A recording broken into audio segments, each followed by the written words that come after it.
Breaking news this morning, the death of Pope Francis at the age of 88. Just yesterday, Pope Francis gave the traditional Easter blessing, and even though he did not lead the Mass, he greeted the crowd from the Pope Mobile.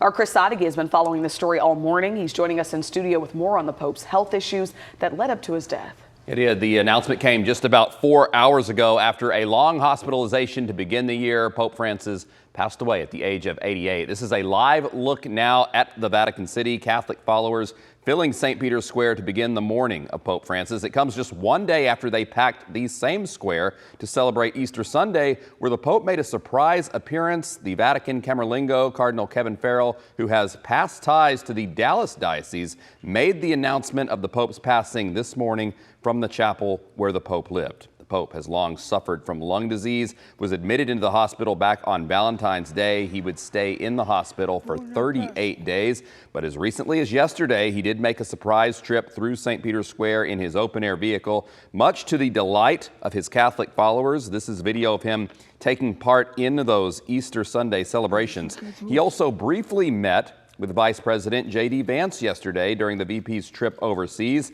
The two exchanged friendly greetings despite past disagreements over immigration. Now, less than 24 hours later, the world saying goodbye. The Pope's 12-year tenure was marked with progressive reforms of the world's largest church. We've reached out to our local diocese to get their reaction to this morning's news, and we will be following all the announcements and developments coming from the Vatican all morning long. Mark and Dia, back to you. All right, Chris, thank you so much for that. Now, the Catholic Church is preparing for a papal election, also known as a conclave. Historically, 120 cardinals under the age of 80 take part in the process, led by the Camerlengo. That's Cardinal Kevin Farrell, the bishop of the Catholic Diocese of Dallas in the past. He served here in North Texas from 2007 to 2016. Appointed Camerlengo of the Holy Roman Church in 2019, Cardinal Farrell was one of the Pope's most trusted advisors. Right now, he's overseeing the Vatican and leading the College of Cardinals until a new pope is elected. So here's how the conclave works. In the past, 15 to 20 days after a papal vacancy, the cardinals go to the Sistine Chapel and take an oath of absolute secrecy before sealing the doors. They vote by secret ballot, one by one, saying a prayer and casting their ballot until one cardinal receives 2/3 of the vote.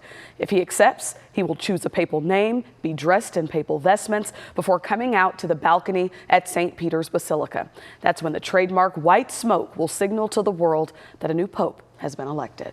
On WFAA Plus right now, you can watch our WFAA special extended interviews with Fort Worth Bishop Michael Olson and a historian from the University of Dallas. And we ask, of course, that you stay with us on air and online and on WFAA Plus as the Vatican provides some new information about just what comes next after the Pope's death. Of course, we'll bring it to you.